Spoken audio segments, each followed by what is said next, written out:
ঈদ আয়োজন সম্পর্কে একটু বলবেন আর ঈদের শুভেচ্ছা বার্তা দেবেন সবার সম্পর্কে।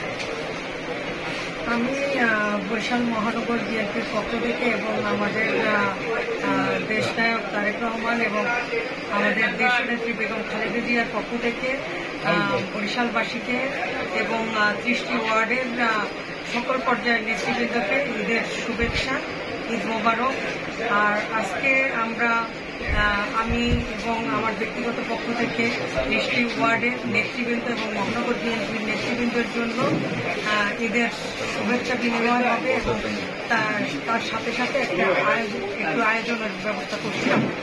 সবই আমাদের দেশনেত্রীর সুস্থতা এবং আমাদের দেশনায়ক তারেক রহমান আমাদের বাংলাদেশে ফিরে আসবে এই আশাবাদ ব্যক্ত করে এবং আগামী ঈদ যেন আমরা একই সাথে এবং ভালোভাবে করতে পারি এবং আগামী বাংলাদেশ যেন ভালোভাবে আমরা করতে পারি সেই আশাবাদ ব্যক্ত করছি।